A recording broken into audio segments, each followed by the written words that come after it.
How's it going, guys? My name's Matt, I'm Benham. And I'm Corey. and this is the Heavy Metal Melee Podcast.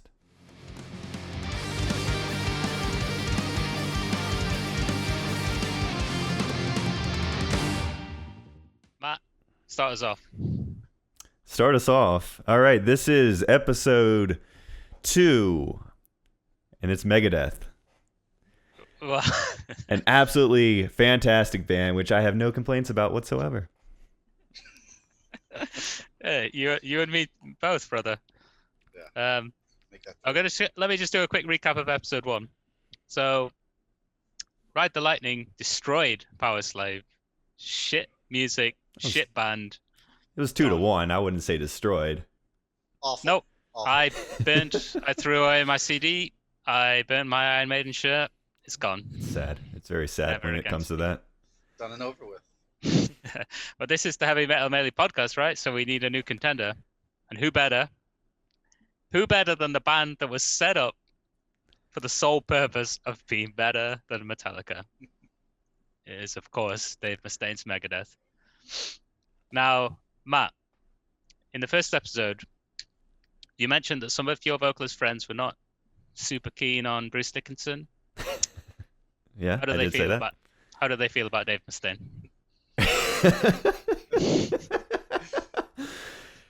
I think they place him in a completely different category. I'll be honest. It's like, it's where you like put like the little kid who's trying his best and you just pat him on the head. That sort of deal. Sorry. Look, this is going to be a harsh episode from my point of view. I like a lot about Megadeth, but I have a lot of complaints too. Yeah. Is and- the sole complaint about the vocals by any chance, or? No, but it's definitely up there as far as like, I think it's one of the biggest limiting factors for why this band wasn't as successful as, say, Metallica. Well, it's pretty appropriate that you're so polarizing about your opinion because Dave Mustaine himself is as polarizing as you can get in the metal world. Jeez. Yeah. Yeah, you could say that. But in terms of the vocals themselves, he's obviously not a typical singer, I guess you would say. That's might not be exactly what I'd say, but it's close. I'd say raw is a good way to describe his Yeah. style. I would also probably say no one else would ever be able to be the vocalist of Megadeth. Because It's up to him. yeah, Well, yeah, he wouldn't let anyone be the vocalist. exactly. And I think, like, I don't know. It's Megadeth bothers me because there's so much potential there for being like one of the best metal bands ever. Yeah. But there's just a few things that really push them aside for me. And it just bugs me. Because I think if he had less of an ego and could understand his limitations, he's like one of the best rhythm guitarists ever. Like the lines he comes up with, they're so creative, they're so interesting, and yet very heavy still and very tight. But so there's my compliments for Dave Mustaine. They're out the way now. Yeah. Now we can put that in one corner. But why couldn't he understand his own limitations with vocals? I don't get it. I think it's one of those things where it would be hard to replace his vocal style with someone else and still get the same success of those songs that they had. No. That's it's only because there's a few songs though that I think. No. I guarantee if you heard a better singer sing those songs first before you heard his versions, and then you heard his versions, you'd be like, was this like a parody? What is this? Yeah, it's hard to separate for me, especially because Megadeth were.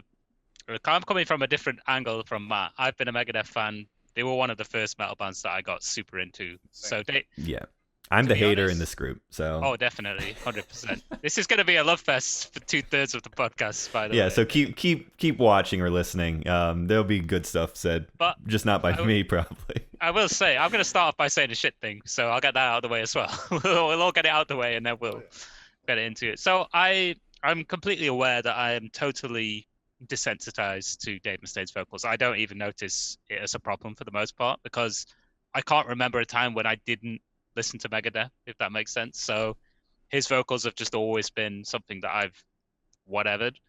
But I do have what they call the moments of clarity where I'm like, man, he sounds awful. Like, what is this? Yeah. Yeah, in a few of his songs especially, there's some songs that I really don't like because of the vocals of Megadeth. But yeah, I think it does work for some songs, definitely.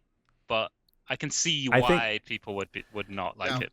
they get by for some songs. I wouldn't say they work well, but they're passable. And I do want to put a little asterisk on this. Rust in Peace is a much better album than this. Much, much better. And Okay. he's still not great on Rust in Peace, but he's much better. He's definitely evolved since Are you this saying one. like his vocal style kind of polished up a bit? It's more polished. It's still Dave Mustaine, but it's definitely like he's less pitchy. He's less like he has a more solid grasp of the melodies he wants to sing. And this one, honestly, sometimes it just sounds like he's mumbling. I can't even understand what he's saying. I don't know if he's singing or what. What do you mean I can't sing? What do you mean I can't? I do it in all my albums. So he does improve, and Rust in Peace is actually an album I like quite a bit, and I wish we had done that one because I'd have a lot more good things to say. I actually thought we were doing that one because I get them confused because the names both have peace in them. So Well, yeah, I mean, it's Dave whatever. Mustaine is a man of peace. That's all he wants. Yes. He's He just never wants been peace. aggressive That's it. in his life. No, listen. Unfortunately, no He one's he fine. wants peace. It's just everyone else hates him for some reason. Like, well, it's not his fault. But no, I totally accept all of what you just said. I completely disagree about Rest in Peace being a way better album than this one. But we'll get into that when we talk a bit more about this album. But just in terms of like vocals in general, I feel like metal as a genre has such a wide range of vocal styles That's fair. that you're always going to get ones that you dislike and stuff. And I think also there is an emphasis in metal where the vocalist is not necessarily supposed to be what you would call a traditionally I'm trying to defend Dave Mustaine's voice, but I can't. Like Well, I think it's more of a thing where like his voice or vocal styles kind of match the music that he's making. Like his music is very gritty and, Yeah. and I kind mean, of aggressive. No, he's not matching gritty. He does not sound gritty. He sounds like a cartoon gritty. character. See, that's Yeah. where we have the disconnect right now, Matt. But This is where see- we can't take it. Like if he was growling or something, okay, I would say okay, he's being gritty, but he's not. He's just being like It's the called entire time. passion, Matt. It's called It's called passion. it is called passion. Whether it's passionate hate or sadness, whichever But, one you I want mean, to call it. So like thrash metal in general as a genre is more about aggression, right? So the vocals are supposed to just hit that kind of I aggressive. don't think he beat. sounds aggressive. I like Hetfield sounds aggressive. He Mustaine does not. I'm sorry. Yeah, I mean Hetfield is a better singer by Yeah. And to be fair, like the singers I know, some of them don't like Hetfield either. Like because he's not your typical like operatic, power metal singer. But again, like the That's thrash a bit scene, surprising. the thrash scene grew out of the punk scene, right? And punk never was about No. vocal. It's not about No. being a good vocalist. And I feel like I'm a fucking Metallica fanboy. Like I'm just going to say that right now. I'm totally biased here. So we know where one of the votes are going to by the end of this. yeah, spoiler alert. I guess we should make him the first to vote then at the end of this. I might surprise you. But what is your favorite vocal style in metal then? What do you look for when you listen to metal? That's I a guess real it would tough depend one. on the type of metal, right? Yeah, for sure. I mean, for me, I really like. I like the operatic style, but I don't like them being too operatic. I don't like them like. Do you move board gear? Yeah, yeah. I like to have a bit of roughness there. Honestly, James Hetfield, he's not operatic whatsoever, but he's one of my favorite metal singers. I really like Ronnie James Dio. I really like you guys probably don't even know this band, but Circus Maximus, the singer for that band, incredible. He's one of the best modern metal singers in my book. And I will definitely make you listen to one of their albums at some point in the future because it's fantastic. Yeah, I do remember you mentioning that band years ago, and I did listen to some of it, and I did like it, but then I never listened to it again. So. Yeah. But no, Corey, so you said it depends on the style, but what my question is, does a certain style of vocalist just put you off the genre entirely? The genre, no. The band, maybe. Yeah. I think it could do, because like one example for me is like Bullet for My Valentine, which is a more modernized, but they have great music. Like a lot of their songs have a lot of amazing lines, and the vocalist is just so hard to kind of get over. Not a fan of it. I know some people do like that style. It's not for me, but I think the music itself is fantastic. It's just the vocalist is hard to get over. But at the same time, like I said before, it's one of those things where it's kind of hard to imagine this song without that style of vocals. Like, see, that's where you and me differ. I'm like this with pretty much every band. I'm like, what can they do better? Because that's where my mind constantly goes. Yeah. I guess it's the musician in me. I'm like, I always think I mean, everyone should just have James Hetfield sing for them. I don't think he's appropriate for every Baby single metal. band. Like just have James Hetfield in a dress. Bring out some of them sweet dance moves. Yeah, he could do the choreography and everything. It would be great. Yeah. Another example was Iced Earth with Matt Barlow. Fantastic, deep, amazing vocalist. Oh, yeah. But after he had departed and left, it didn't feel the same. They tried to get Tim the Ripper Owens. It was fine. This is the point I was going to make. So the vocalist is, to me, the most important part of the band in terms of me noticing the difference, right? When Bruce Dickinson leaves Iron Maiden, it's like, what the fuck is this? Yeah. When in actuality, Steve Harris is the main guy of Iron Maiden, so you would notice, you would maybe even notice more if Steve Harris left, but you wouldn't. From the songwriting, absolutely, because he writes most of the songs. But you wouldn't be able to pinpoint what's changed. But with a vocalist, you notice straight away. You're like, whoa. Yeah. Unless you're also like a diehard of that band, and then they change the one thing, you go, something's a little right. But for me, it was Slayer when Dave Lombardo left, and they replaced him with Paul Bustoff, and you can definitely tell the different drumming. Yeah. But in that case, in all these cases, you're going to know ahead of time that they replaced them. So you're going to be going into the next album knowing that and listening for the changes. Yeah. And I feel like with the singer, Benham's right. Like, you're going to know right away. With the rest of them, definitely. If you didn't know ahead of time, you might think something's off, but you might think they're trying a different style, not knowing that they were replaced. It's possible. Definitely. Yeah. And I mean, a good songwriter will know their vocalists and work around that. So like, what's a good example? Black Sabbath, right? When they got Dio in, they wrote songs that they knew Ozzy wouldn't be able to do. Oh yeah, their style changed completely. Yeah. And there's plenty of examples of that. But in terms of the vocalists in general, I think I'm a lot more forgiving on vocalists. I don't know why. Maybe I don't know enough about what's a good singer and what's a bad singer. I'm kind of cool with a lot of things, to be honest. I mean, you're just desensitized to Dave Mustaine, so maybe that was the starting point. But some of the stuff I listen to now is like, when I show it to someone who has never heard of the band before, they're like, "This sounds awful. What the fuck is this?" I'm like, I mean, I'm not. You do. You absolutely get used to it. For the most part. Yeah. I mean, I was definitely, vocals were the biggest blockade for me getting into a lot of music for a long time. So I think I mentioned this in the last episode, but when I was younger, I was like only into, there was certain bands that I liked. Anything out of that, not going to listen to it. I remember a perfect example of this was the band of this hoodie I'm wearing right now is Amon Amarth, who are one of my favorite bands now, especially in recent times. Really? Yeah, I love them a lot. But I remember first hearing an Amon Amarth song back when I was really scared of anything that didn't wasn't in the vocal circle that I was used to, and I turned it off after like half the song. I was like, no, I don't like this growling. Ah.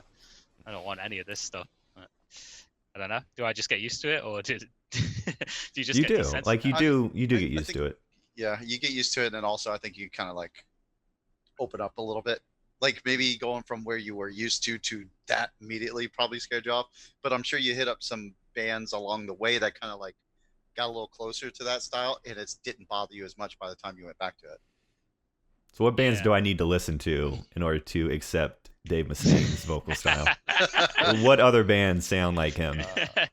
No, he's definitely in a category case. of his own. Yeah, I can't think of anything. I think personally. just like everything else Dave Mustaine related, you either like it or you hate it. There's no like in between behind. But I am like literally in between. I'm surprised that you're in between because it sounds like you hate it. No, I'm being overly negative. I do have a lot of positive things to say, so it's not going to be just me. But it's shitting not. it. But the thing is, like, the only negative is his vocals. It's not. in but my opinion. But it's sort of- Yeah. I have some other issues, specifically with this album. Ooh. Yeah, I'm looking forward to getting into this album. But yeah, I mean, I think vocals as well are one of the things that non-metal heads really struggle with. Like, somebody who doesn't know metal at all will just be like, oh, it's just all screaming and. Oh yeah, that's the number one thing I hear. So there are good gateway metal bands, I think, that have very kind of vocal styles that are a bit more easier for people to get into, I guess. Palatable. So who Yeah. would you show? Like, because I remember a few years ago. Maiden. Usually Maiden is pretty. People don't. Maiden's decent. I think Metallica, like when you do like the Black Album, that's really palatable. Yeah. But then you can say, oh, if you like this stuff, go back to a little bit older times. Dio, especially Dio's his really his good. solo stuff, Yes, like it's yeah. pretty much like everyone knows Holy Diver and Rainbow in the Dark, and that's like yeah. Yeah.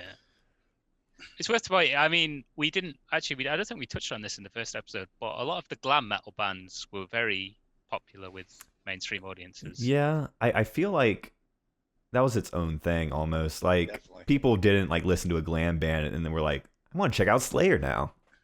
But yeah. What? Well, you never listen to Poison and be like, I wonder how Slayer sounds. Well, there is a story about Slayer. They started out as a glam band. I don't know if you heard of this. Seriously? I Damn. don't know if they recorded any. I think it was. music I under think it that. was when they were live, when they did live stuff. Yeah.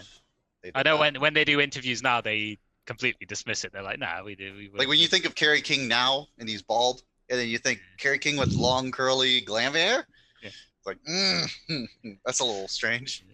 Yeah. So Megadeth. Let's talk Megadeth a bit. All right. So I mean, everyone my- loves Arrival. Go on. Sorry, I was going to get my notes up. Yeah. He's mean- got a long ass. It's a long list. Yeah, just song name, like, hate it. just Song throw name, these hate it. out. So this is probably the best example of a rivalry in metal, I would have thought. Definitely. Like, I mean, it doesn't get much more on the nose than a band that was literally set up by a guitarist who was fired from another band and became they both were super successful for a point. I mean, you can't if you're comparing them just on commercial sales and stuff. Metallica blow Megadeth out of Yeah. the water, obviously. And I want to say that was the case before they broke big with the Black Album. Like even their early thrash albums always outsold Megadeth. Oh yeah, definitely, Mhm. definitely. But I mean, Megadeth were really successful in their own right as Yeah. well. They're a proper big band, I guess you would say. Yeah, I mean, Sorry, I'm trying to not let my bias like. In this year, 1986, they were number 76 in the Billboard 200, which is pretty impressive for a thrash metal band that yeah. is And like this was, riding the coat, like I mean- riding behind Metallica. I mean, this was not even hard anywhere close to their most successful album, right? Countdown to Extinction was their Definitely, biggest one. That was like their Black album, really, in terms of. Really? pretty much. I Yeah, haven't Changing. heard much from that one. Oh, well, look at You will have heard. I mean, Symphony of Destruction. you Yeah, I must know have heard that. of No. song. That was from that album. So it was a more stripped down style. It was more like, trying to be a bit more mainstream, I guess. Um, What year did that come out? it was pretty 1992? close to the Black Album. Yeah. Yeah, I think it was 92. Their careers kind of mirrored each other in a lot of ways until Metallica exploded, and then it became a whole different thing. Although Megadeth's biggest misstep probably came around the same time as Saint Anger, so the late 90s, early 2000s were just a rough period for a lot of these. No, I mean a lot of these metal bands didn't know what to do. Like new metal was coming on the scene, and like I'm sure they all thought these bands sounded like shit, and they were like, "Well, I guess we should sound like shit too." Yeah. Yeah. I mean, even Slayer did a sort of new metal album, didn't they? With the Sort of. Yeah, but they were the most truest, I think. Oh yeah, Slayer just didn't really give a shit. Really, Yeah. it was just like we're gonna sing what we're gonna sing, and that's it. Yeah. I can't wait until we get into one of those albums. That- They have a lot of great stuff. we're going to take Matt on a journey with some of these albums, which is I'm looking forward to it. I don't think you're looking forward to a Slayer journey. That's gonna be a wild ride, that's for sure. If you thought Peace Sells was something to go through, wait until we get. Well, I mean, I'm somewhat familiar with Slayer. I know it's very much different than this, so. It's so weird because they're all thrash metal, but Slayer just has its own little thing. And Megadeth, you can definitely tell, is cut from the same cloth as Metallica. In terms Well, of, like, yeah, style. for obvious reasons. obvious But reasons. like Anthrax doesn't really sound like them either. They're college kids playing the big playing four like a do- pug. Yeah, they do have all kind of distinct styles, actually, really, in Definitely. a way. Metallica and Megadeth were obviously pretty similar, especially at the start. The first Megadeth album was like Kill 'Em All, really, Yeah. really. But there's definitely differences, and I'll point them out as we go through the songs. That sounds good. So before we get into the album itself, Megadeth in general, throughout their run, they've had a lot of different members, a lot of different. Didn't Mustaine change the periods. entire band like every album? He's Except like the bassist. The bassist stayed on. So they have, the bassist is like the one who's been there the longest. Is Dave Ellefson. Elfson. Elfson, yeah, that's the one. Yeah, he's pretty much been there the whole. He took a break for a few years when he sued Dave Mustaine for $18 million. Little Sue break, and then they got it back together. And they're like, So you know what, bro? Yeah, so that lawsuit was thrown out, and then Dave filed a countersuit, and that was settled out of court. And then he rejoined the band, obviously, as you do. Yeah. I'm not No sure hard Dave- feelings. Yeah, I don't think Dave Mustaine would have been as forgiving if he won the lawsuit. It's like, What was the lawsuit over? it was royalties, and I think it was like using music. Yeah. Typical stuff like band that, shit, probably. and merchandise stuff and things.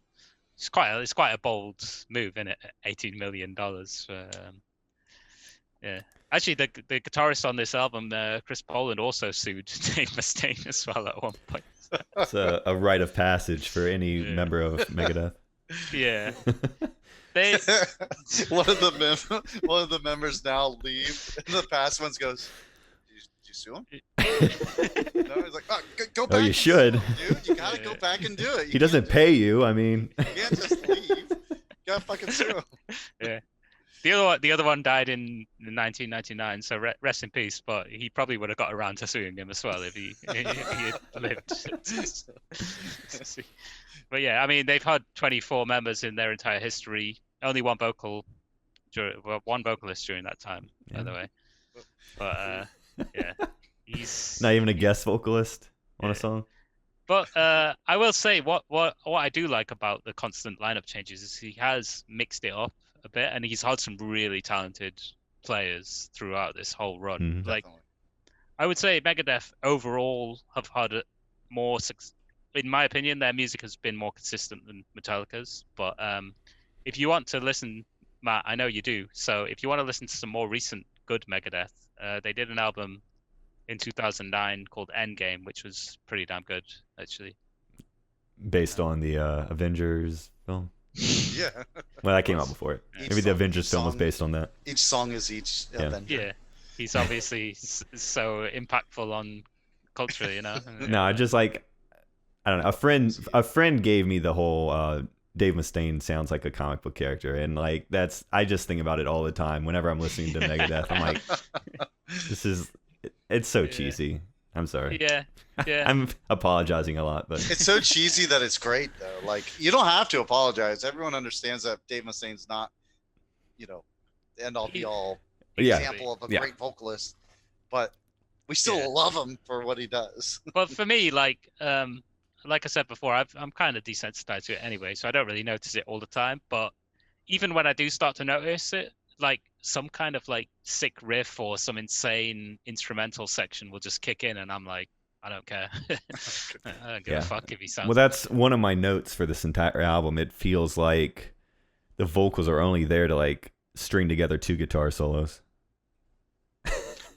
And do damn good solos at that. Yeah. Let's not Yeah. forget that. Let's not take that away from it. Like it No, might string yeah. back those solos, but those solos probably carry that song. Probably. So, Peace Sells, released in September the 19th, 1986. Ooh, my birth year. My birth year too. Ori? 97. What a I'm loser. young and compared to you Shit. fuckers. This was actually the golden year for thrash, by the way, so you missed out. Me and Matt are cool. Yeah. But, Master of Puppets, right? Yeah, Also you guys released. are listening to it in your cribs. So you had Master of Puppets, you had Rain in Blood by Slayer, Mhm. and you had this album, and then a shitload of other ones as well. But the big 3 were those ones. So big 3 songs by the big 3 albums by the big 3 bands in Yeah. thrash, I would say. Fucking Anthrax. Anyway, so this is the album where you start to see a bit of divergence between Metallica and Megadeth, in my opinion. So I mean, the first album. Let's talk a little bit about the first album first before we get into this. So that album was very raw, obviously. I think the quality between this album and that album is a lot bigger than Kill 'Em All and Ride the Lightning. Like, oh man, the first Megadeth album was just like every song could have been titled "Fuck You, Metallica." Pretty much. It was so much like just, ugh. But it was good. I liked it a lot. But this is where things get. This album, to be honest, in the whole of Megadeth catalog, this album is kind of like the odd duck because it's got a very different feel to it than a lot of the other Megadeth albums, in my Definitely. opinion. I mean, you got 2 musicians on it who leave the band shortly after this for drug abuse. Basically, I mean, they were massive. These 2 guys. So I've read up about these 2 guys, Chris Poland and Gar Samuelson, the guitarist and the drummer. So apparently they came into the band. They were big into like the jazz fusion scene, and I don't know how they met or if they were so fucking high they didn't know they were recording a thrash album. But they gave the whole thing like a really thrashy, a really jazzy feel. So it's kind of weird. Like they get fired after this because drug abuse or whatever, and then it goes into what they do one more album with like a temporary lineup, I guess, and then they get into the sort of classic era of Megadeth, what a lot of people consider the Marty Friedman and Menza stuff, where they had their most commercially successful albums. But this one was very different, and you can sort of tell, I think, especially with the style of the lyrics, especially. Like, Oh yeah. it's a very different album than the rest of Megadeth. It doesn't talk about politics as much. Besides, the title Peace song. Silence song, yeah. Yeah, but they'll get into that. But that works for me. That one, I like that song. But anyway, so do you want to talk a little bit about? Shall we just talk about the differences between Metallica and Megadeth before we get in to the album? If you guys want to. As Matt pulls out his long line. I mean- let me just. You kind of have to, though, right? You can't, like in the last episode, we talked about Dave Mustaine throughout. So it's only fair that we talk about Metallica a bit on this one because you can't separate, especially in this time period. You have to, talk about the differences and stuff. And Well, if you ask Dave Mustaine, he's better than all of them. Of course. Right. And that's the end of it. Yeah. Don't even need I to mean, talk well, I about it. mean, as we discussed in the last episode, he wrote most of Kill 'Em All and Ride the Lightning, so you know. That's not true. most, That is not true. most. It's only 2 of the songs, I believe, in Kill the Lightning. I mean, I read an interview with Dave Mustaine, and you know, Oh, yeah, Well, yeah. if Dave Mustaine said it, I mean, you have to believe him. He probably actually formed Metallica and No. then kicked them out. Yeah. he was, Megadeth is actually Metallica. It's the real Metallica. This is the real Metallica. That's the fake. No, I'm joking, obviously, but he was obviously a part of that album, Mhm. especially Kill 'Em All. You said he wrote all the guitar solos, so Yeah, and well, from what I've heard, Kirk just kind of. I think I heard this from Dave Mustaine in an interview. So again, I'm not sure how accurate this is, but he said that Kirk just came in and basically re-recorded all his guitar solos as they were. Well, I'm sure that's true. Why would he lie? Why, yes, why, no, no, why indeed? Why would Dave man. ever lie? Did you watch that interview he did in that Some Kind of Monster documentary, where he's Mhm. sitting with Lars in the therapy room? Yes. So Mhm. It's hilarious. Go. Any listeners who haven't seen that, go and watch it. It's hilarious. He didn't talk to them for years after that, by the way, because they Because they used his sadness to make more money for themselves. he comes off as such a whiny bitch. It's so funny. He's like, I can't help but think I fucked up. Like, why, you know, people coming to me and they're like, "Fuck you, you know, Metallica." Rule. He's just like, how do you think I feel about that? Yeah, it's very, very sad. Poor Dave. If only he wasn't a drunk asshole. Yeah. He. So when we talk about the differences between Metallica and Megadeth, I think we have a perfect case subject to discuss that. So they literally both recorded a song, the same song. You've got the Four Horsemen, and you've got Mechanics, exact same song. So Metallica made it way more epic. They made it about the Four Horsemen of the Apocalypse. Mhm. Dave Mustaine made it about a mechanic fucking girls. So see the different stories. And he made it ultra fast just to prove he can play it faster than Metallica, which completely ruins the vibe for me. Faster is better. So I don't know what Faster you're is talking always about. better. Not in that Thrash case. metal. He doesn't have the slowed down middle part with the kind of epic, you know, No, whatever, the it's for melodic fucking shit. babies. Yeah, no one wants that shit. Yeah. Yeah. So I mean, obviously, with Megadeth, if Megadeth is the Dave Mustaine show, all the songs are about Dave Mustaine for the most part. He talks about what he's going through, what his things are. He doesn't have that kind of sense of like, you know, storytelling that. Right, trying to relate to someone else. Yeah, like we were talking about with Why would Fade you to want to do Black. that when you're Dave Mustaine? Yeah, well, let's hear about Dave Mustaine. You know, Yeah, that's what everyone wants. yeah, that's way more interesting than what the fuck we're doing. So I think he's Certainly right there. now. But you know what? We're gonna start the Love Fest soon, Corey. We're gonna take over this. Oh, no, this I thing. I'm love sorry. it. I'm being so negative, No, but I'm it's fine to be negative because that's Trust me. so Megadeth. It's such a Megadeth it thing is. to do.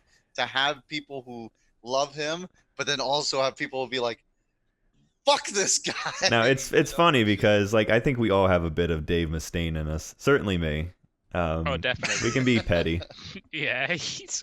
If you want, yeah, petty is the best word to describe Dave Mustaine. Dave Mustaine is the kind of guy who would he would tell you that something doesn't bother him, but then everything he does and says from that point on would kind of indicate that it does bother him a bit. Oh, he's the guy that if he opens the door for you and you don't say thank you, he will take that to the grave. He will write a Fucking- concept album about how much he hates you. He's Taylor Swift before Taylor Swift was a thing. He's the kind of guy that if he decided to give up smoking, you would also have to give up smoking. Like, Yes. And if you Oh, didn't, absolutely. he'd make a song about it. yeah, smoking again.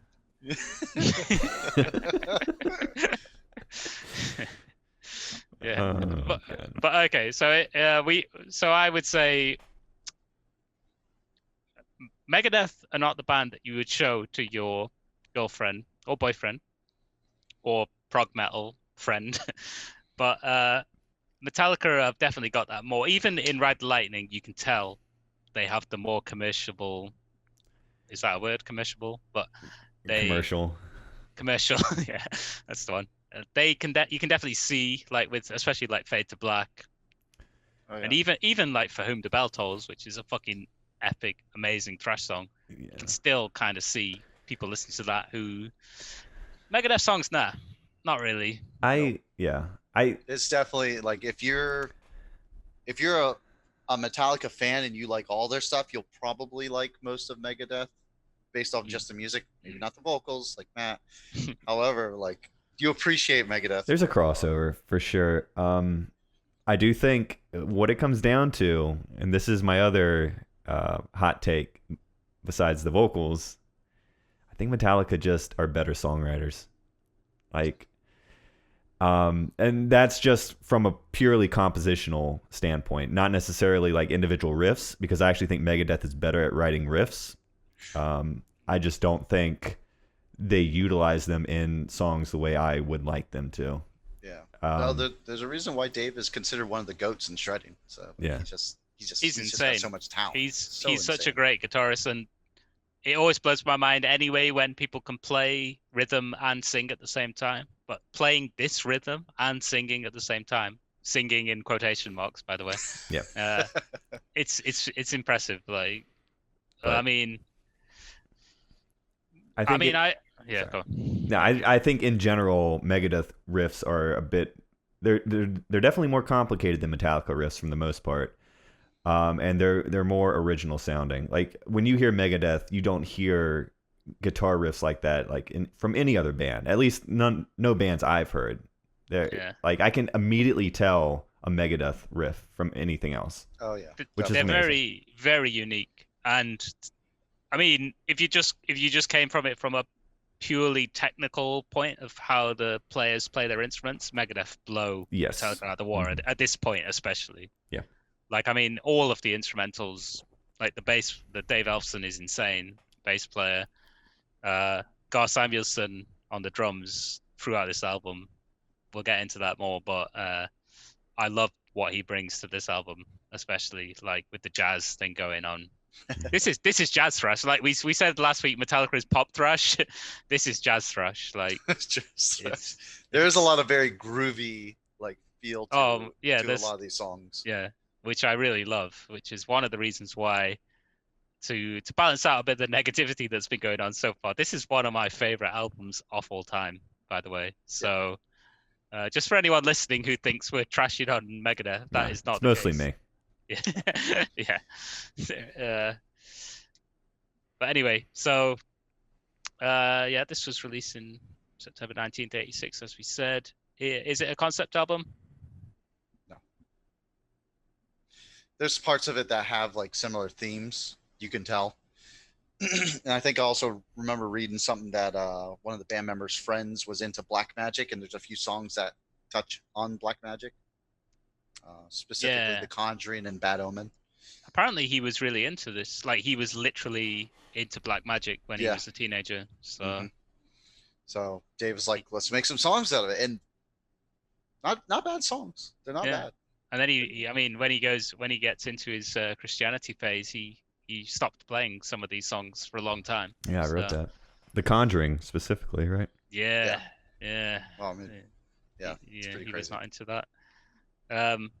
But yeah, we can definitely see this is like I said before, this is the odd duck in Megadeth's whole discography, in my opinion. I really love it, but we'll get into it anyway. Let's go, Corey. Before we start, you got any video game memories with this one? Let me think. What were you playing? I do not. Not with this one. Nope. When did you get into Megadeth? So you heard them. I got into Megadeth. They were the first ones I got into, and the first song that I heard from Megadeth was "Tornado of Souls." I was given the album, Rest in Peace, and I was told immediately, it's like, just listen to "Tornado of Souls." It's the best song on there. And I was like, okay, let me listen to it. And I disagree.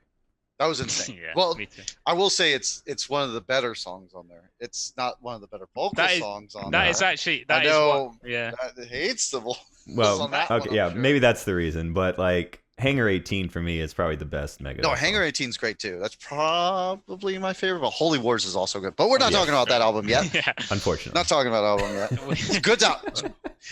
I will say I think it's a better album than Peace Cells. We'll definitely Okay. do that album at some point, but we're sticking with the '80s vibe at the moment. We're gonna go. We're sticking with the '80s shit. So. And this is also considered. I mean, by it depends how much you care about mainstream rankings. A lot of people would say this is their best album because it's one of the more like influential ones from their standpoint, I guess. Yeah, this is. I understand why, but it's like I also said- like you said, it's one of the more like odd dog ones that they've made. Yeah, it's an album that either people really love or people are like kind of okay. They got better stuff, but Like Matt. That's an accurate description of how I feel, I Yeah. suppose. yeah. I mean, for me, Megadeth are a special band. Like I said before, they were one of the first bands that I really got into, but they were also one of the first bands that I discovered for myself. So when I first got into metal, it was mostly through my older brother. Like he was more into like the Britpop stuff and Nirvana and things like that. But he had the Black Album, and that was sort of my gateway. And then I don't remember what happened, but I was reading on the internet about Dave Mustaine. He used to play for Metallica because I got all of like Master of Puppets, Ride the Lightning, Kill 'Em All, and stuff. And I was super into them. Like I wouldn't listen to anything else. And then I went to a local library, so a public library that had like a section where you could rent CDs. It was a really weird. And Peace Cells, was it? No, Peace Cells wasn't in there, but they had like they had a Megadeth like compilation best of Megadeth thing. Okay, gotcha. Yeah, that's how I started too. So I I don't know if it was that. the same one, but Maybe it had like a mushroom cloud on the cover. So Oh yeah, I do know about that one. I think I might Yeah. have that. that was my first introduction to Megadeth. So I rented that CD from the library, and I went home and the first song on it is Holy Wars. What a good I was song. I was blown away. I was like, what the fuck is this? Like, Jesus, that song is something else. But we're talking about Peace House. there goes Venom on his tangents. yeah. All right, let's just jump into it then. First song, Wake Up Dead. Which doesn't make a lot of sense when you think about it. How do you wake up dead? You don't, do you? You don't. You don't. And So it's this a is- really weird like story for this song. Yeah, go on, tell us the story. Basically, he's trying to make sure that his girl doesn't see that he's coming in at 4 a.m. after he went on a fucking alcohol bender. And if he wakes her up and she knew that he's been out all fucking night till 4 a.m, It wasn't He's just gonna be dead. alcohol. Apparently, it's about cheating and the fact that he was cheating on his I girlfriend. thought it was alcohol. I'm sure alcohol was involved. I was about to say. I thought it was mostly about alcohol. Maybe it was about cheating. No, from I'm what sure I missed read, that. Yeah. Maybe I mean, missed that one. I'm sure she would be annoyed that he was drinking all that, but it is about cheating. From It what is I it? understand. Okay. So apparently, when they were recording this album, he was homeless. So keep that in mind, Matt. You know when you. He was living with Give He him a was little lit- pity. some girl that he didn't really love, but he was sleeping with. Whatever. Anyway, and he would sneak out to go and be with his actual girlfriend, and then he was worried that this girl was going to kill him. She found out. So my question is, did she listen to this song? Well, depends on when this whole all was. Yeah. Right? Yeah, maybe he left before this came out. It'd be interesting to see what her thoughts on it were after she heard it, or if she So- even was. Maybe she didn't even listen to it. or She's like, pay attention to the lyrics, because honestly, if I had not looked up what this song was about, there's no fucking way I would know what he was saying. I'm gonna be with you. I'm on your side for this. I honestly don't understand what Dave Mustaine is saying most of the time. So, but again, this shows the difference between Metallica and Megadeth in terms of lyrics. Like Metallica are way more epic in their lyrics and storytelling and everything. Dave Mustaine's talking about cheating on a girl and himself. and himself, but He would never cheat on Dave Mustaine, Corey. no. Having said all that, this song is fucking awesome. It is really fucking good. This song is so good. I This did is one of my say in my favorite notes, short and sweet. So there short you go. and That's kind of a lot of these songs because I think the album total is like Most of the songs are pretty 43 short. seconds. Yeah. But this one, 43 minutes this one long. was one of the shorter ones, right? Yeah, it's like 3 minutes and change. this song is like a roller coaster ride. It has like four distinct parts. It never goes back to anything. It's not like a traditional song structure at all. Yeah. But it is. Oh, some of the riffing in this song is insane. Mhm. So good, so good. The second part in particular is one bit I like. It describes a lot of what I like about this album in general. It's the way that the guitar riffs are just so like sharp. I don't know how else to describe it. It's like They have a bang, very, very bang. accurate playing style. yeah, and it just hits you. It hits you in the face. This whole album, like, it's so good. And then it goes really heavy and really fast at parts, and there's guitar solos flying all over the place on this album. By the way, like, it is insane, like how much playing they do. But and then the last riff is just disgusting. Like, Oh, my so God. good. Oh, that's one of my favorite metal riffs of all time. That ending bit. It's such a good way to open up this album too. Just like the intensity, the speed, Yeah. the brutalness of it. That being Yeah. said, in my power rankings, I always have in every album. Yeah. This is number 6. Whoa. Pretty This low. is number That- 6. No way. This is number 1 for me, by the way. It's such a great song, but it's my number 6. And you know what? I was going to say this before we got onto this album, is that I have a feeling that all of us are going to have very different rankings for all these songs. Yeah. See, this is Very different rankings. this one's middle of the road, maybe like Yeah, fourth. so I figured it was going to be middle for Matt, but I'm gonna probably surprise a lot of people with my No, my you ranking. can. But That's fine. I mean, you guys can be wrong. That's cool. But Yeah. No. Um, I no, We enjoy being the thing wrong. is, it's a fucking great song, and for it to be number 6, it just shows how good the whole album. I mean, is. no, I'm not having this anywhere near the bottom of the album. This song is amazing. And the Like, thing is, it's not that. I mean, it is near the bottom, but it's not because it's the bottom. It's just yeah. there's other songs that are better. So Matt, like, help me understand a bit here, because this song to me is very proggy, right? Mhm. It changes from different parts to different Yeah, parts. I mean that's a lot of Megadeth songs. They throw so many riffs into the mix. Just they constantly change. But you don't like them that much. So what's the deal? I was going to save this till later. Uh-oh. You can But- save it to- So we'll save it till later. Then. Well, no, I'll say it now since we've Yeah. brought it up. Then I'm forced to card. I feel like there doesn't seem to be much design overall in the songs. It feels like oftentimes they're like, here's a cool riff, here's another cool riff, here's an even cooler riff, and it's just like none of the songs really go anywhere. Like I don't feel them build. Like you were saying about Metallica, like they're more epic, and I think that's partially because they know exactly how to build up a song at like the perfect crescendo. Hmm.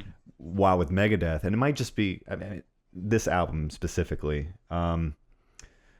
because maybe the jazz influence, because this is definitely something I notice in jazz too. It's just kind of like it's a lot of things just thrown into the pot and see like what works out. Less like this Yeah. this is my vision for a song. More like, you know, just here's something cool, here's another cool thing, that sort of deal. Yeah. It's a different. I mean, that's part of why I like the album, is that it surprises you. Like you're rocking out to one bit and then It's it just definitely- changes up to a different thing. Right. It's definitely surprising throughout. I won't argue that.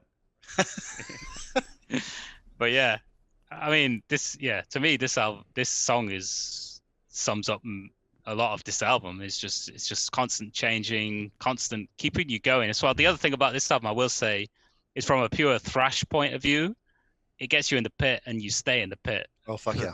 for most of the album. Whereas with Metallica, Ride the Lightning, it has moments like that, like Trapped Under Ice and Fight Fire with Fire, but there are bits where you just kind Right. of like. But I Listen. feel like that's what makes the really heavy riffs shine more, because you can't really appreciate the energy and the power unless you have a moments where you can breathe. To me, Oh no, I don't think Yeah. you need to do that with Megadeth at least, because he is such unique.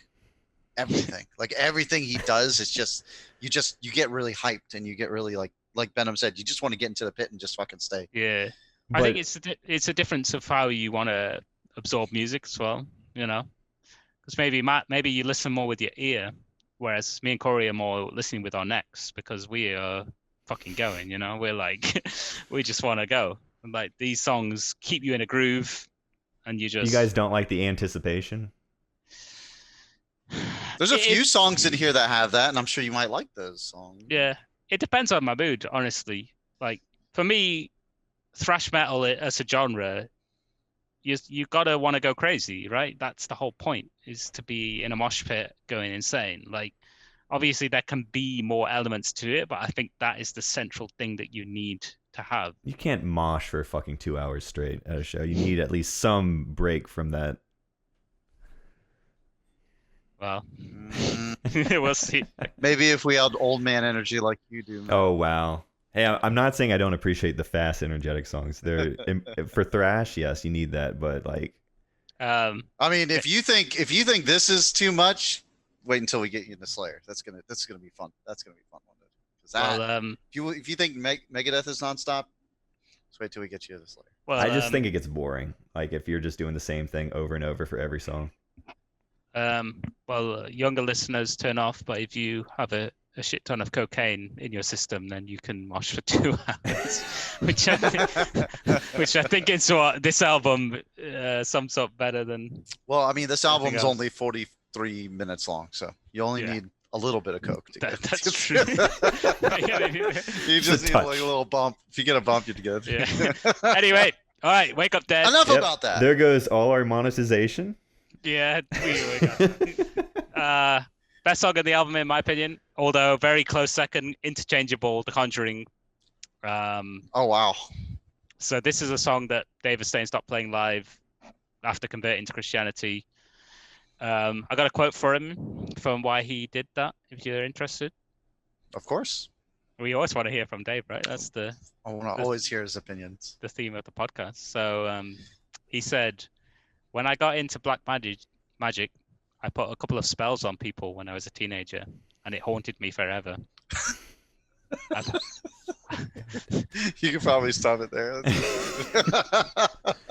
No, I'm going to carry on. I've had so much torment. People say, "Goddamn, Dave. Dave never gets a break. He's had such a hard life." And I just think, no, Dave didn't. He got into black magic and it ruined his life. So I look back now and I think, I don't want to play The Conjuring. Wow. That's very deep. That's so Dave Mustaine. That's such a Dave Mustaine thing to say. No, listen, the reason I'm an asshole is not because of me. It's because I was in a spell, it's like black magic. I was in Satan's back pocket. Yeah. So come on, this song is metal as fuck, right? You know, the lyrics dark and no, it's awesome. It's a great song. Yeah. The one thing I like about this album, is a lot of the songs have like these really kind of eerie openings where they build the mood of what's to come. That's why I love about it, because it's like if I were to give this album a one-word description, it's like foreboding, or like something like that. Because it's just you just have this sense of just like chills. You know, whenever when people say they sense a spirit, evil spirit or something like that, they just get like. That's what this album gives you. This is what he was going for, clearly, because this song actually contains an actual spell, apparently, and that's why he stopped playing it, because he was trying to. He was trying to save the audience. Yeah, he doesn't want to. Nice guy, Dave Mustaine. Dave, nice guy. What a good dude. No, I swear. But come on, I mean, this song has like insane guitar solos flying all over the place, as most of the songs on this album. It's so evil sounding at the beginning, and you got the bass playing. The bass playing is so good on this album. It is really good. Definitely. So it's appropriate that you put it behind Wake Up Dead, because so did I. Yeah. At number 7. What is going on with you? I'm so interested to hear the rest of these songs, right? It's a great song though, but it's just I didn't vibe to it. I didn't vibe to it as much as the other songs. Yeah, I don't know how not. Like this... I still loved it. Like I said, top to bottom, this album is fucking amazing. Yeah. Maybe not top to bottom, but we'll Yeah, get into that one. based on my notes, I don't think I liked it that much. Yeah, I have it at 7. I still think it's I great. But his intro is the most comic booky thing on the album. Yes, I I think. knew you were gonna say that. I knew you Um, didn't like the intro to this one. if you need strength, the country obey. Yeah, but then forget about that. I agree. He's all like, "Welcome to blah, blah." But then it's like the music comes in, and it's just like, oh man, it's such a good song. Yeah, I do say great fast riff afterwards. So there you go. There you go. Great. You're right. Great fast riff afterward. The I'm guitar wondering solo if is he was under insane. the influence of anything during that intro. intro. He he does this a lot throughout the whole of Megadeth. He likes to like try and play characters. I think Oh yeah, definitely. it is what it is. It is what it is.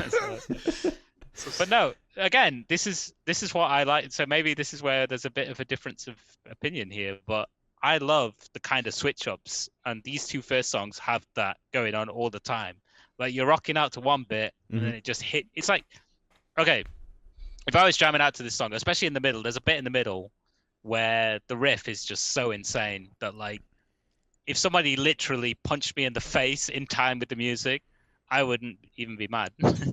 You'd be like, "Good job, man." Yeah, it's Good like job. it's so like bang, like it's just like, oh man, I don't know. Well, Maybe I'm on a different wavelength with this album. We know. No, like I said, I knew that we were all gonna have different opinions about all these songs because because all these songs are really good, but just depending on which, because they're also different. Like you said, this is like a lot of these songs don't sound alike. Like there's only a few I that disagree so much. I mean, it depends. I think tonally they sound very similar to each other. What do you mean by that? The only one that sounds different is the worst song on this album. And you guys know what it is, but we'll get to it eventually. We all know what it is. No, I'm not having this fucking negativity coming into the I'm sorry, I Jesus. don't know what negativity we're talking about because The Conjuring's fucking fantastic, despite it being number 7 I know. on the official Corey power ranking. Everything about if you don't headbang when they switch it up at the end, that slow like bow bow bow bow bow bow bow bow bow bow bow. That is so sick. good. What's funny is most of my notes are positive, but I seem to be pulling out the negative ones a bit more. And again, shout out to Gar Samuelson. The drumming is insane on this song. Oh yeah, definitely. It's so good. This is a beautiful song. Like again, these first two songs, you've had about 7 songs in 2 at this stage. Like the way it just switches everything up. I love it.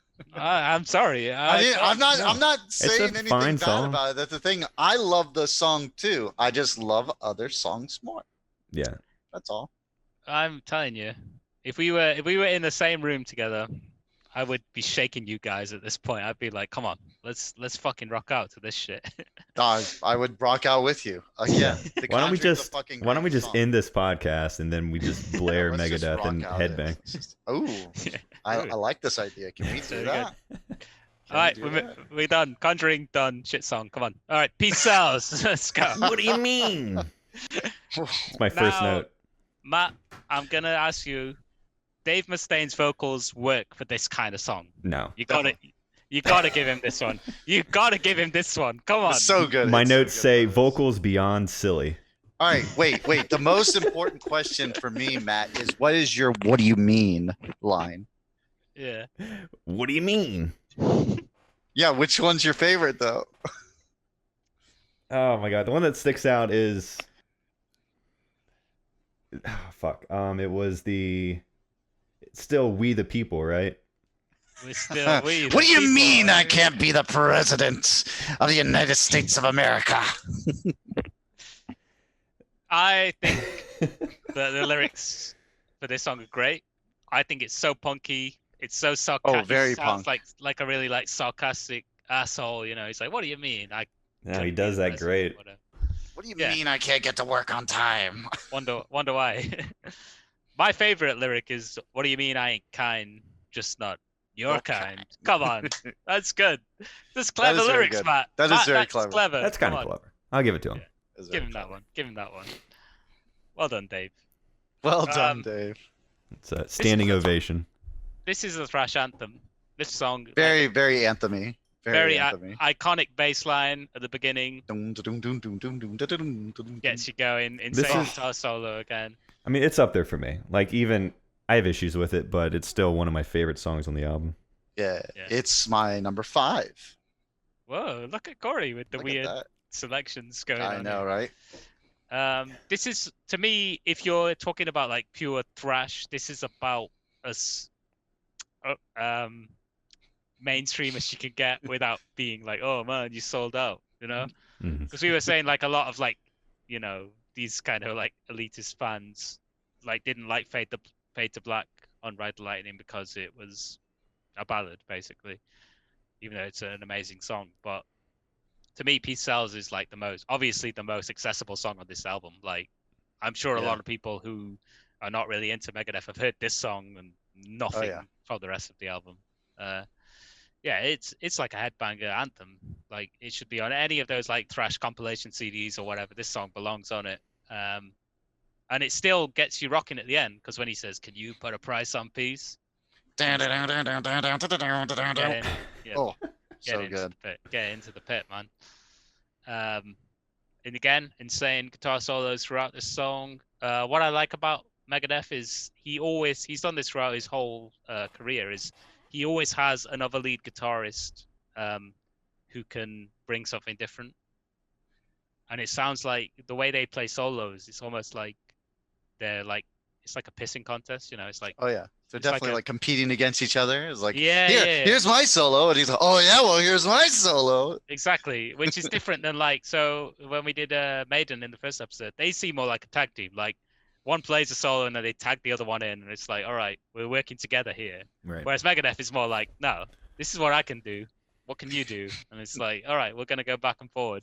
No, mine's bigger. What do you mean I can't play guitar? Yeah. And again, the fucking drums at the ending as well, pummeling throughout. The drums are Such a- great. Such a good ending to the song, man. Gar Samuelson was my big takeaway from this week, man. I love him as a guitar. Rest in peace. He's dead now, but Oh. he was a great guitar. He was a great drummer, and he brought so much, like, I don't know how else to describe it, jazzy shit going on throughout this whole album. A certain energy.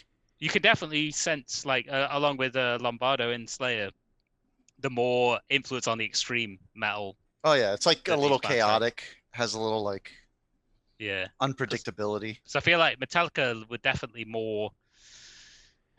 I don't know. Metallica were, Buttoned up. yeah, by all metrics, were a more better. I don't know how else to say it, but this is different. If you're into this shit, you're gonna be really into it. You know what I mean? Yeah. It's like, it's a different style. Yeah. Anyone got anything else to say about Peace Sells? Not really. Fantastic. Just that's all. Who's buying? I want to ask that question. No one. Isn't that what's implied? I don't know. It depends on how many of those albums sold. What is implied? Those people are buying. Because I mean, again, I think the lyrics of this song are great. Like, he's like saying, you know, I do everything you know, squares say is what we're supposed to do, but the world is still shit. So Yeah. You know. And then he goes on to say that if there's a new way, I'll give it a chance. Yeah. But I better fucking do the job this time. Yeah. And And then it doesn't. So then it goes on to the next song. yeah. And He's then like, well, fuck me, I guess. it's like, well, it better work this time, and then just play a little guitar solo, you know, whatever. All right, Matt's moving favorite. on. Moving on. Devil's fucking Island. This is such a good song. Yes, Corey, come on. So this song, if I were to have a theme for a roller coaster that I make, this would probably be the song that I would use because it's just got such like, it just feels like an adventure when you're going through these riffs and these solos. It's just, I don't know, it's just so fucking everywhere, and it's so great. And I feel like his singing in this one is fantastic. I actually think it's really good. I don't know how Matt feels. I'm curious to hear, but I think this is one of his better saying. Are you now? Yes, I think this is one of the songs that he did a better job vocally. His choruses are good. Yeah. This is more of a hook, right? You like Yeah. hooks. Yeah. So, I said one of the catchier songs. This is definitely up there so for catchy. me. However, the verses, he just mumbles a lot, and I'm not into that. I'm not into that style, personally. again, though, for me, I don't even listen to the vocals because this song is so rocking. Well, you Like, just mentioned vocals. No, I think no. no, I no, no, mentioned the no. vocals. Oh. I mentioned them. Benham didn't, but I didn't I say think that. I think it's really good. I do think it's really good. I Just hearing them just yell "Devil's Island." No, I Like, said it's the just- chorus hook was good. yeah. I will say, like, um, this song starts off so like evil sounding with those like, bam, bam, Dun, bam, dun, dun, dun, dun. very Mm. evil sounding. And then again, you know what you can tell throughout this whole album, when they went into the recording studio, the lines were just set up because they can't go more than 10 seconds without playing some insane guitar solo. Like they were just like, one of them was playing like the riff and the other one was like just fucking snorting a line off the table. I'm like, oh, all right, now I'm gonna My play some turn. shit. Yeah, the way the solo just comes into the song over that initial riff is so cool. Like, and then it goes quiet for a bit, the bass is playing underneath, and then it just goes rocking. It just rocks you for the rest Oh, of the song. it's so Mhm. good.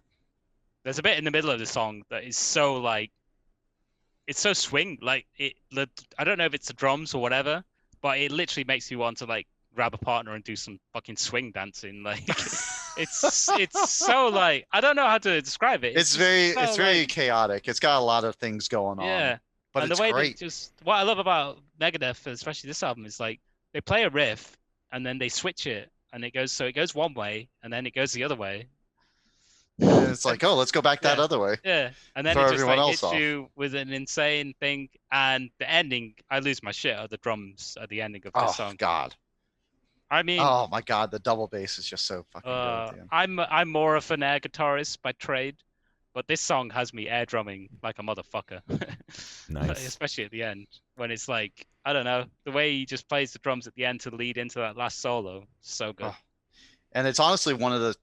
So going through the album this week, this is always the song that I mostly look forward to. Yeah. Strangely enough, even though it's after Peace Sells, which is a fucking great song, I'm just like, oh, Devil's Island's next. So it's like, oh, let's go. Let's go. It's got such good energy to it. Like, Oh, it's so good. And that's why. So yeah, I would never skip this song. It's such a good song.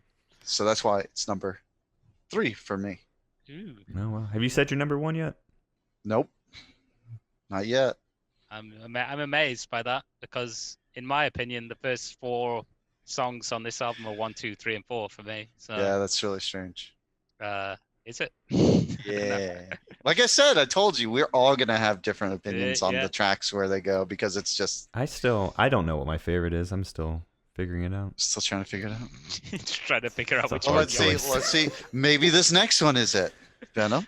All right, so we get into side 2 now. So that was the first 4 songs. Everyone's pretty fucking knackered at this point, so we're gonna slow it down a bit. Black Friday. Good morning, Black Friday. Yeah. Morning spelled Mouring. Wow. Clever. Edgy. Wordplay. Think about it. So this is obviously about America's greatest holiday, right? Mhm. Definitely. Black Friday. Another song that he refused to play after becoming Christian, which is a shame because I really like this song. This is a fantastic song. I love the beginning. I love the bridge from Good Morning into Black Friday. Yeah, I love. it's very good storytelling. This song, I think, Yeah. the way it kind of like, because it tells a story about a guy going insane and going on a rampage, basically. hmm But like the slow intro, really great guitar playing at the start as well. Oh God. Eh. Yeah, really. I figured. I figured thought- this was gonna. I probably thought the be- intro sounded kind of sloppy. Like it was not put together well. It sounded like the clean guitar and the lead guitar weren't really working together very well. Getting the That's my insight take. from the musician That's here. my take. However, it does get better. I like the Black Friday part of the song quite a bit. Yeah, that's pretty cool. I mean, I love the intro and the kind of they're playing like this really slow kind of guitar, and another Lulls you into a false again, sense of security. another insane guitar solo, just riffing over it the whole fucking so good.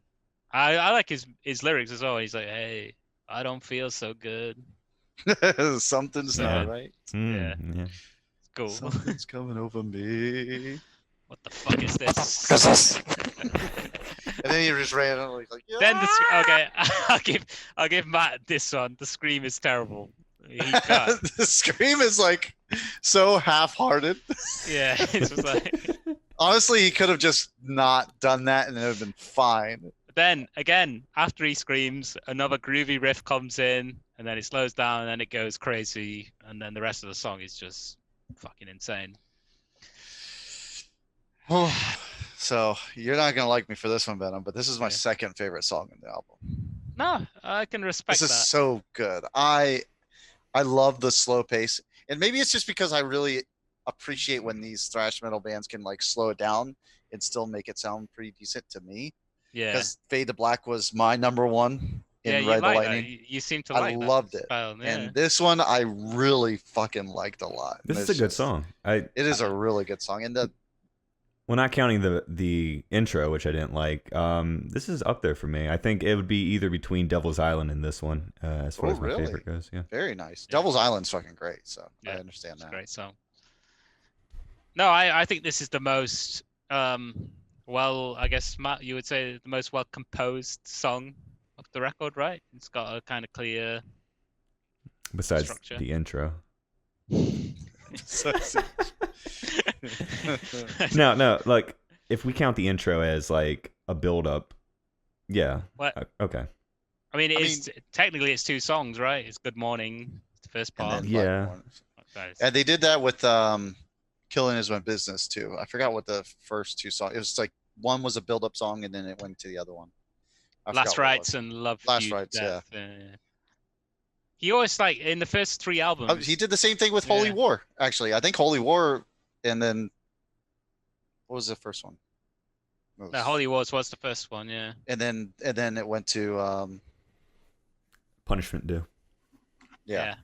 He also a great use of ellipses, by the way, Dave Mustaine. All of his first three albums, it's like Killing Is My Business, ... and Business Is Good, Peace sells dot dot dot, but who's buying? and And then then so far so good So good. dot dot dot. So what? So what? It's like a three-part concept album, Ellipses. in my opinion. The Ellipses trilogy. But yeah. Again, yeah, I love this song. Again, it starts off eerie and creepy sounding, and then it builds up, and then it gets you in the pit again. Whatever, great song. Bad Omen. So I almost had this above Devil's Island, but I put it down to number 4. That beginning is just so fucking powerful. Like I just love that start. Yeah. It's just so ominous. It's so dark. Like Yeah. you said, so eerie. It just gives you this creepy vibe. I really like the intro too for this one. Oh my god, that intro is so powerful. Those weird like guitar sounds that they make. As I well. noted the guitar sounds too. Oh yeah, Yeah. the scratching. Yeah. Yeah, so weird. Oh, it's so good. It's just Yeah. like, how the hell did you do that? Yeah, it's such a weird, it's a strange song. This one. It's a 'cause very strange song. kind of So- goes all over the place. The lyrics are also very fucking weird. Yeah, he probably doesn't play this one live anymore. I mean, I'd be very surprised if he did. This is a very So what does he dark- this is play probably live like- now? This is very this is one of the darker songs that he made. I don't think he plays much from this album other than Peace Sells. Yeah. Maybe Wake the Up next Dead. song too. Yeah.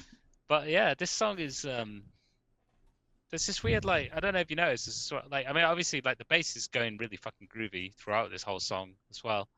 It's very reminds me of more like weird kind of extreme metal that I've heard. Like it's kind of like death metal-y. It's just kind of all over the place.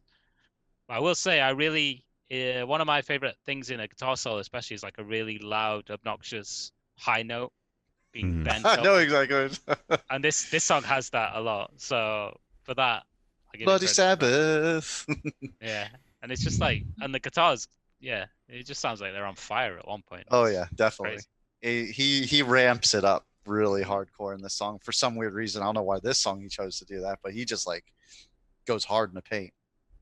The only thing that kind of takes me out of the Bad Omen vibe of this song, I don't know if you noticed this, but the guitar riff has like a weird, it's like a honk honk sound at one point where it's like it goes like diddle honk honk. Honestly, honking wasn't what I was imagining when I heard that, but now that you said it, I probably fucking can't get it out of my head. Listen to that song again and you'll hear a honk honk. No, but I think that goes back to your whole like this is a jazzy kind of album. Like that's kind of that. I'm giving it's not jazz without a few honk honks. I'm telling you, after this for this week, the fucking Gar Samuels is my hero this week. Like his drumming is so good. Like you know what? It reminds me a lot of what's the drummer for Black Sabbath? Bill Ward. A lot of his playing with the kind of jazzy stuff going on and the swing style.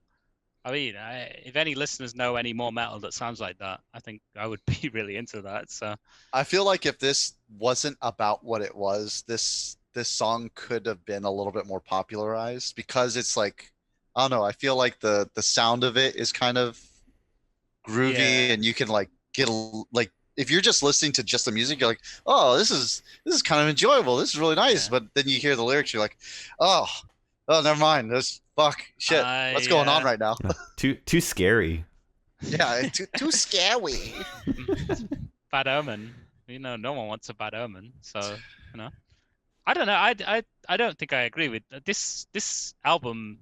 Seems really inaccessible to me. Like, I agree. It's not. If you tried to show this to a normal person. I'm not saying that this album's accessible. I'm saying that if you didn't have the lyrics going on with that song. No, but I'm saying like if you. It's not just the lyrics. It's the lack of hooks. There's not many hooks in this album. Yeah. Like vocal hooks. No, there isn't very many. I mean, if you were like somebody like a friend of yours who listens to a lot of mainstream stuff, like Ed Sheeran and whatever, and you said, "Oh, listen to this Bad Omen," they'd be like, "What the fuck is this? Like, what the fuck is this shit? What is this honk honk shit?" I don't think the honk honk would be the first thing they went to. No, I don't think so. All right, we're moving on. Okay, worst song of the album? Yeah, it's like anybody who's a Megadeth fan knows this is the worst song in the album. But to be fair, it's not their song. It's a cover. To be fair, they chose to do it. They did choose to do it. And it honestly did not belong in this album for whatever reason. Do you want to hear my notes for this one? Yes, I'd love to hear this one. My notes, weird blues song, very traditional, doesn't fit with anything, just an excuse for more noodling, trying to fill space on album, ? Forgettable, at least it's short. At least it's short. Listen, it's not a bad song, it's just a bad fit for this album. It's not. I mean, the song is. I mean, if you're gonna listen to the song, you're gonna listen to the original. I mean, the original's not bad. I haven't heard the original. I don't know, but I mean, they did this on their first few albums. Had a weird cover that didn't really land, in my opinion. Oh my god, no! Don't get into it. I already know which one you're thinking of, and that one's so bad. Yeah, but this one is just. It sounds like something that like a bunch of cokeheads would play at 4 a.m. when they're just kind of like trying to fill out time. Yeah, absolutely. Which is probably what happened, to be honest. Like, they're like, "Oh, you guys know what was so great is if we covered this band by Howlin' Wolf." But what's insane about this album is that these cokeheads are like super talented on their instruments, so it's like it's still whatever, you know. So I mean, yeah, I agree, Matt. It's very noodly. Whatever. Fuck it. Let's move on. Yeah, this is like this is kind of like the Escape song. It's like, not though, because at least I defended Escape. Yeah, no one's defending the song apparently. No one's defending the song. It's just I don't like it at all. I skip it every time. So my last words. Save the best for last. Wow. This is the best song. It's so good. It's so good. I love this song. It's not bad, but it's like I love this song. I don't think it was very memorable. I don't think it really was a good way to close out the album. I guess with metal, I expect something really epic for the last song, and this is not epic. I mean, what's more epic than Russian Roulette? Go on, Corey. You defend go for it. Yeah, Defend it. I mean, everything about it. The build up is fantastic. I love the lyrics of it. I love how fast and insane. Like when I hear this song, just like how in Devil's Island, I felt like I was in a roller coaster. I feel like I'm on a motorcycle chase in this one. Like it's just got this speed and intensity to it that just makes me think that I'm being chased by someone on a motorcycle, and it's just fucking epic. I think it's epic. You might not think it's epic, obviously, but I put in my notes that it works well as an outro to the album. Really? Like it's Yeah. got that kind. I don't know. It's got that kind of like feel about it that it's like it loses me a bit in the middle, to be honest. But once it gets into that, you next victim, you next to die. I like that, and it's got like I don't know the way that he's playing the drums at the end. It just sounds like it's. Oh, here he going goes with the to an end drums of an again. album. The drum love. I'm honestly, I think I'm gonna take up drumming after this week. But, like, and again, another great guitar solo at the end. I think, like, Oh yeah. you could tell Dave Mustaine's style of guitar solos are very. He does do the same thing a lot in a lot of his solos, but he just mixes it up enough that it keeps it interesting. Mhm. Like, he's such a good player. Like, yeah. He's very like I don't know how to describe it. It's like creepy crawly, he plays a lot of like yeah, noodly, I guess. I don't know. Noodly. But yeah, There's a lot of chaos in his solos. Like they just you Yeah. try to predict where it's going and it goes a different way. You're like, oh, okay. Like Wait, Yeah. So how do you know which solos were his and which ones were was it Poland? Was the other guy? yeah, Chris Poland. He sounds a lot more bluesy to me, Chris Poland. hmm Like you can tell, like the bit you didn't like in Good Morning Black Friday, the start of that. He's definitely doing that bit. Whereas Dave Mustaine is more shredding, I guess. traditional I thrash. don't know. Yeah. But yeah, I don't obviously I don't know every time, but I can sort of tell the difference in some of the songs. That's it. That's the end of the Our album. last words. Yeah, your Our last last words is my last Uh, words. Okay. Okay, I want to mention something about the guitar soloing. Ooh, Go let's on. do it. Right. From the pro himself. We're gonna get the wait, hold on, we're getting the musician's take on this, So I'm actually a big fan of certain Megadeth songs, especially Rest in Peace, and I'm realizing that might be a lot of like Marty Freeman, Maybe you're right. because I'm realizing as I was listening to this one, like over the course of the week, the solos weren't landing for me. Not that they were bad; they were very technically impressive. It's just they didn't have the catchiness, I guess, that I expected, or the kind of exoticism. And I know Marty Friedman is known for that kind of exotic thing he brings Yeah. to the table. Yeah. So maybe that's what I was being impressed by the entire time when I was listening to all my favorite Megadeth songs. No, I mean he is known as he's a very big part of what made Megadeth successful, I think, in terms of their most well-known albums. Definitely. And he's a guitar. He's in the line of like those like John Petrucci and things like that. So I can see why you would prefer that style. I would agree that the solos throughout this album, I really like them, but they're not the thing that most stand out. I think it's the riffing that is the main thing Oh, in this yeah. album for me. And the like, I mean, credit where credit's due. That's Mustaine, right? Who's doing most of the riffs, right? yeah, he composes most of the Yeah, songs so- in all of Megadeth. Like his riffs are incredible. He's a fantastic rhythm guitarist, and honestly, very inspirational to me as a guitarist. Yeah. It's just I have to separate like what I find admirable about Megadeth from what I really don't, I guess. I don't know. So if you had a dream band, you would just have Dave Mustaine on rhythm guitar and stay a fuck away from the microphone. Yes. I wonder what Metallica would be like if Mustaine had a more I was agreeable actually attitude. just about to ask you that Yeah. question is like, what would have happened? I think he would have improved the band. I mean, I like Hammett enough. Then again, I think Hammett's a better lead player personally. But No, even though he was playing most of Dave Mustaine's stuff in for Kill 'Em All. Kill 'Em All, yeah. But after that, like, he did his own thing. Not that Hammett's like a personal guitar hero of mine, but I think I prefer him slightly on lead, but I prefer Mustaine on rhythm guitar.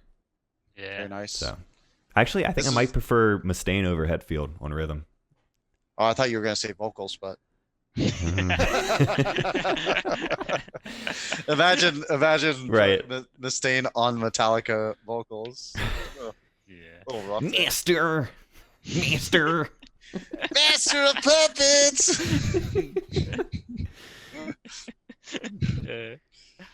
Oh my that- God! You have him sing "The Unforgiven." It's over. He'll never forgive you then. That would be unforgivable, you might say. It was, yeah. For me, this is maybe just behind Rust in Peace. It's my favorite Megadeth album. Yeah, I think so too. It's just got such a different style to it than most thrash albums that I've heard. And I honestly think it is due to the jazz influence of the two guys. I can hear it. I can hear the jazz. I'm not a huge fan of jazz fusion, so that might come into play here. Yeah. I think, you know what? I think maybe I am. Maybe I should listen to You more jazz should. fusion. I can give you some recommendations that friends have given me that I'm like, eh. Is it like Yeah. Megadeth? Yeah. And then in like episode 7, I'll be like, all right, we're doing a jazz fusion band. That No, you I guys mean, have never heard of." it's funny because That's like no.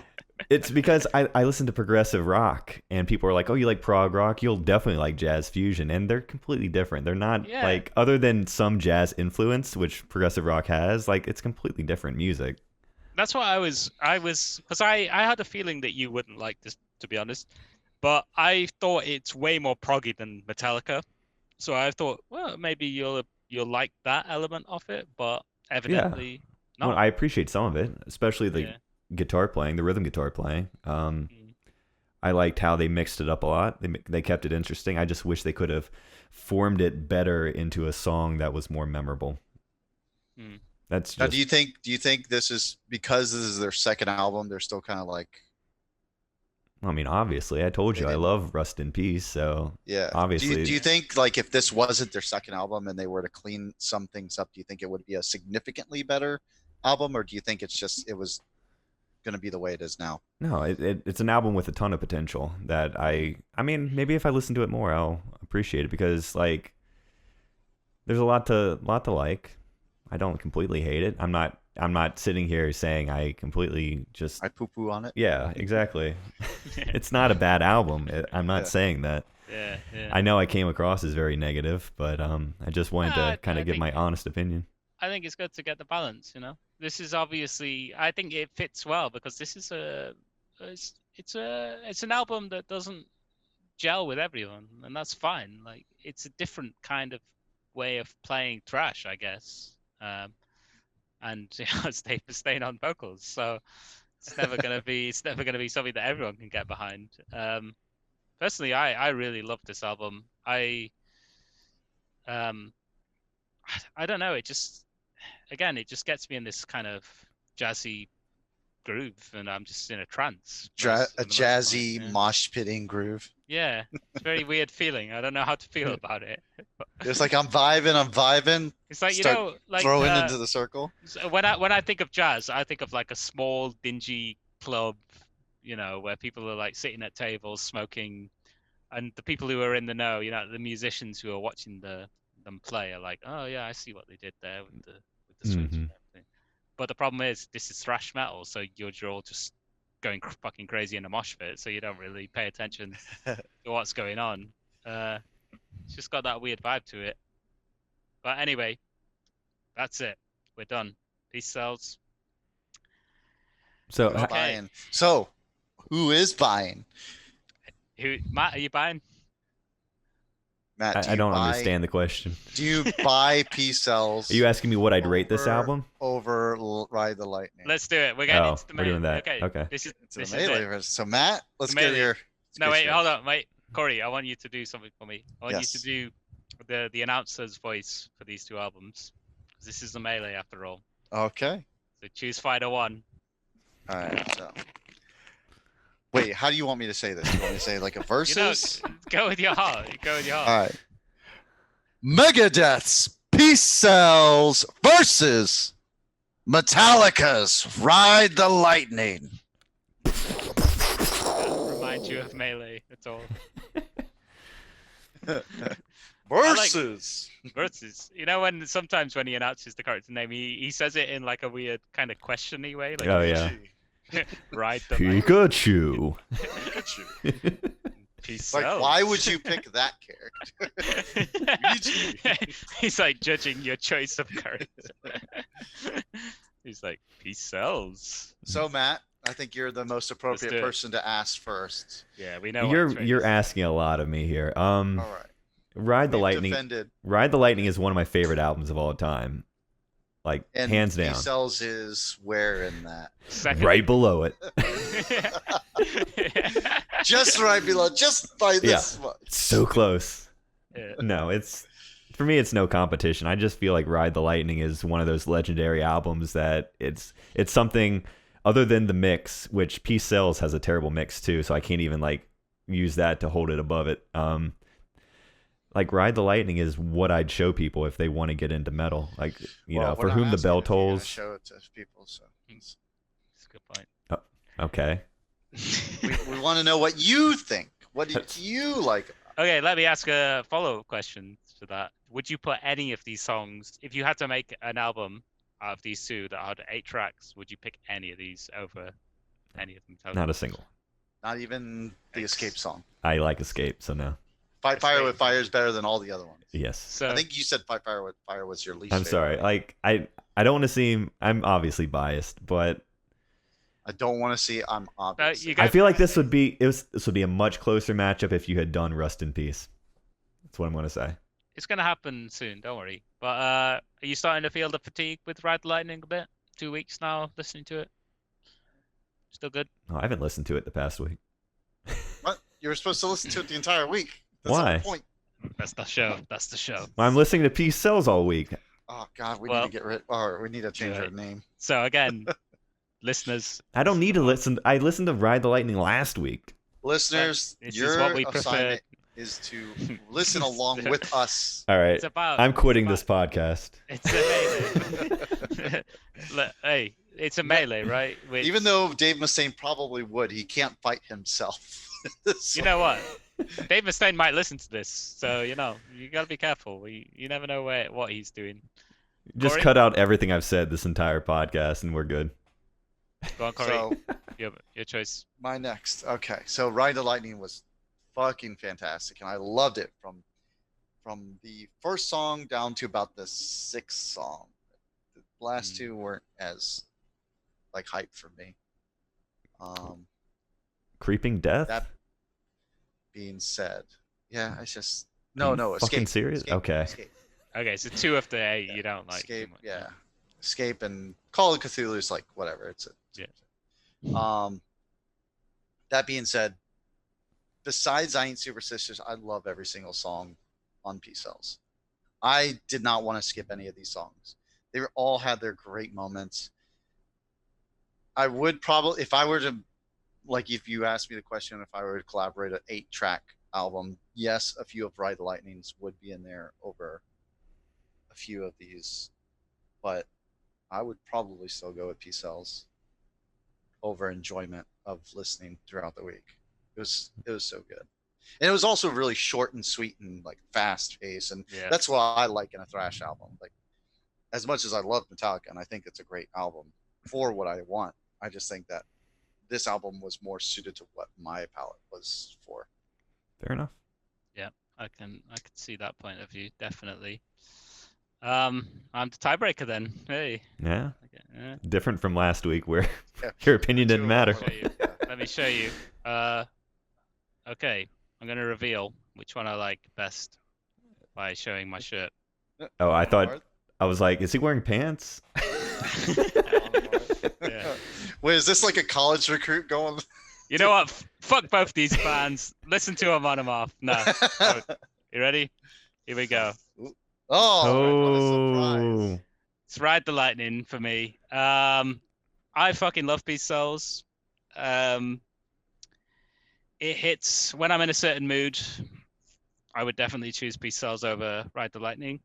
But I just think, even having listened to it for 2 weeks now, I think Ride the Lightning has a stronger second half than Peace Cells for me.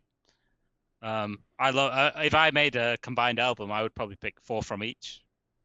But I think But the second more of part. more Yeah. of Metallica would be on the A side. Yeah, I mean, Trapped Under Ice, Creeping Death, and then the first 4 songs of Ride the Lightning. I love all those 6 songs, probably more than the top 6 of Peace Cells. But I'm gonna stress that I fucking love Peace Cells, and I would probably even rate some of Peace Cells songs as my favorite. But just overall, I find myself skipping less on Ride Lightning even after 2 weeks of listening to it. But it was super close. Super close. It could have gone either way, to be honest. I remember you saying that you were still kind of like figuring out which one you wanted to go with. Yeah, and maybe I'll regret it as soon as we sign off. But And here, Ride the Lightning one more week. I just agree. I agree with what Matt was saying. This is just Ride the Lightning has the balance between the raw Metallica and the progressive Metallica, and it's just I still haven't gotten bored with it yet. Yeah, it's not an album you get bored with. No. Yeah. We'll see. I mean, maybe next week we'll see. That being said, I'm still excited to get to I'm listen to Ride the Lightning again. Yeah. So I'm going into next week assuming you guys are not gonna. Well, okay, so let's speaking of next week, what are we listening for the next week? We're listening to Images and Words by Dream Theater, a band these two aren't really super familiar with. And yeah, it's going to be interesting because maybe like 2 or 3 different songs from Dream Theater. Yeah, and I'm not expecting it to beat Ride the Lightning. That's a tall order. Even for me, I don't know if I'm going to vote for it over Ride the Lightning, honestly, because Ride the Lightning is one of the best metal albums of all time, hands down. Maybe I'll pull a Dave Mustaine and vote against Ride the Lightning just because. Just for spite. Yes. Yeah. And Matt, again, this is about the week, right? So you maybe getting a bit fatigued of listening to Ride the Lightning. Even though you didn't listen to it at all this last. No, it's just I've listened to Ride the Lightning so much the past year. Like, it's one of my favorite albums. Like, I just didn't feel the need to listen to it again this week. We're gonna have a podcast meeting about this. Oh my god! About his inconsistency. Wow. Well, I took notes, guys. I thought it was Heavy Metal Melee, not Heavy Metal Memories. Jesus. Heavy Metal Images. My memory of Ride the Lightning last week was great, so let's just ride with that. Oh, for fuck's sake! Like, there was any chance in hell that this album was going to beat Ride the Lightning. We'll see. You know what? I am a kind of guy who gets into a new thing. So no, I meant Megadeth. Oh well, those are fighting words if you ask Dave Mustaine. Look, if this was Rust in Peace, I might have had to listen to Ride the Lightning again just to know. This wasn't close for me. This was not like head to head. This wasn't like earth shattering to you. No. I knew what I was. If we're looking at 2 albums that are much closer as far as like which ones I like, yeah, I'll listen to the other one for sure. But I just there was no need. All right, we're done. We want to say bye or? No, apparently. Well, Benham's very salty right now. He's just edit the rest of this out and then. No, it's going into the. This is the end. No, all right. Email us at. What's our email? Corey, you're the email guy. HeavyMetalMelee@gmail.com.